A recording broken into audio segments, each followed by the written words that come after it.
Good day everyone, we're going to tackle about the Regional 4B, the Mimaropa.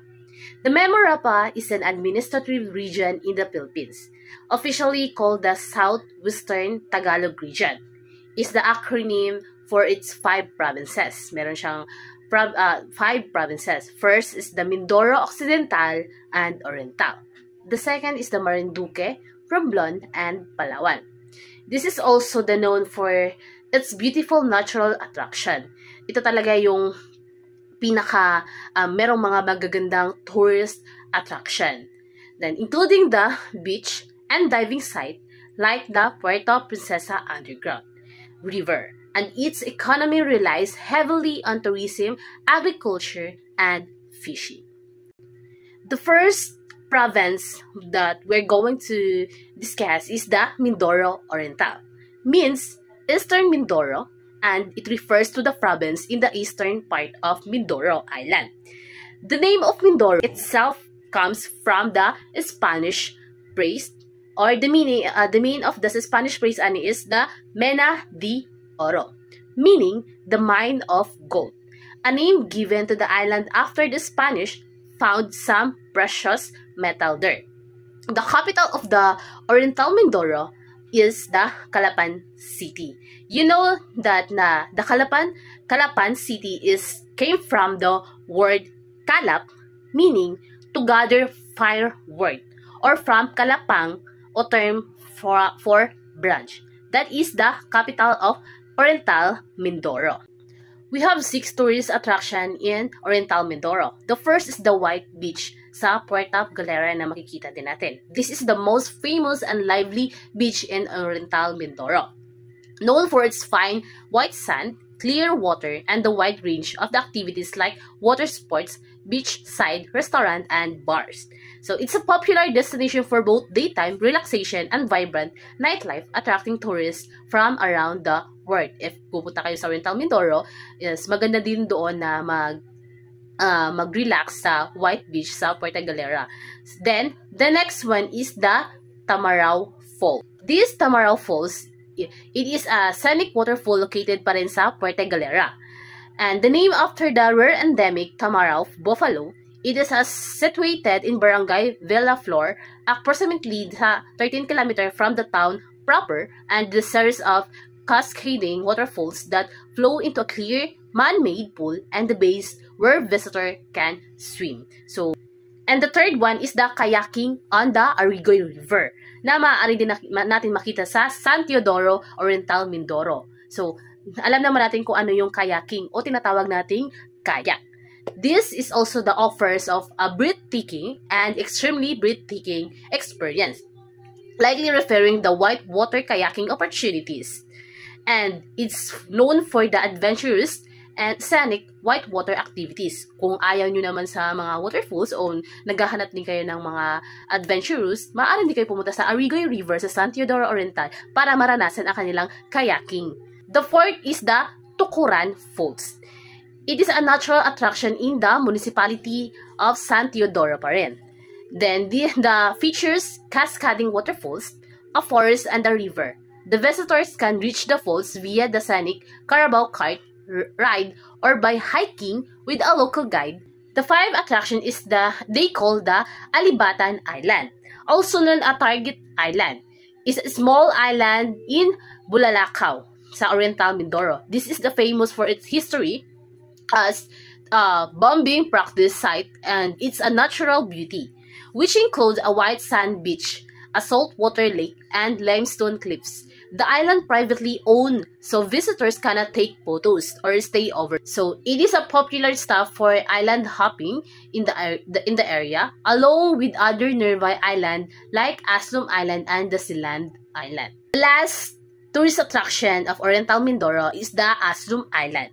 It is a small islet in Bulalakaw, Oriental Mindoro, named for Cebuano word for soar, due to the abundance and tamarind trees. The next one is the Siland Island, kasi magkasama lang yung si Aslum Island and si Siland Island. Then, the Siland Island is the small, bone-shaped island with a yellowfish sand and the coral reef located in the Milagros, Bulalakaw, Oriental Mindoro. This is the 6th tourist attraction in Oriental Mindoro. The food in the Oriental Mindoro is ginataang puso ng saging and kakanin. One na ating tatalakayin is ang mga festival ng Oriental Mindoro. The first festival is they call the Pandang Gitab Festival. It is a festival of lights that celebrate the province culture, tradition, and camaraderie of its people. It's a primarily held in nag-held sila ito na festival sa kada April 30. The festival is named after the traditional Filipino folk dance o pangdango sa ilaw o dance of light na alam natin, and features a unique celebration with a tradition songs, dance, and local delicacies. Distance from loud drum beating of other festivals, it includes the events like the Grand Santa Cruz.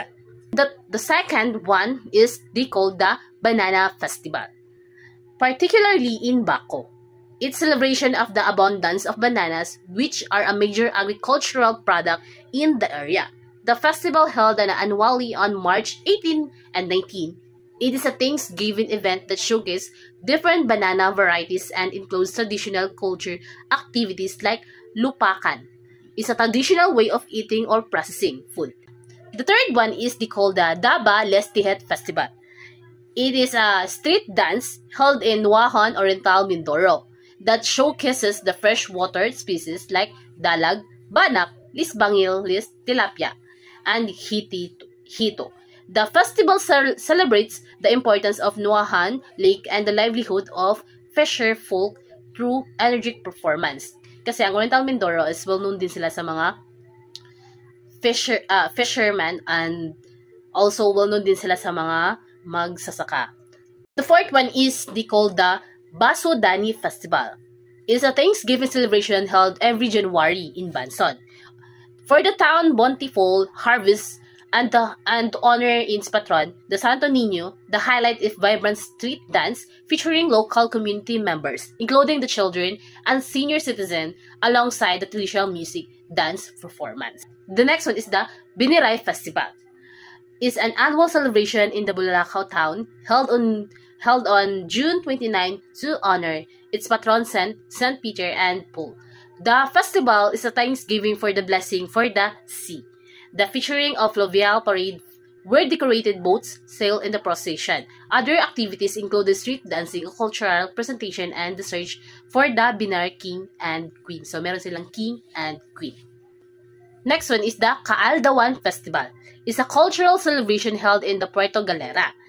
It is also known as Mangyan Kaaldawan Festival and specifically honor the culture and tradition of the indigenous Mangyan people in the area. The festival was most recently celebrated around the late October 2024. The Kalap Festival is the annual cultural festival of Calapan City, sa Calapan City, held to celebrate the history, culture, and progress. The names come from Tagalog word kalap or gather, the originally referring to gather of wood, which also symbolize the city roots and tradition. The festival features rhythmic performance, vibrant parades, and other events showcase the city journey for the pre-Hispanic past to its present achievements. The next one is Pakapya Agteka Festival. It is official festival of the municipality Socorro in Oriental Mindoro, which is a celebration of Thanksgiving for the bountiful harvest.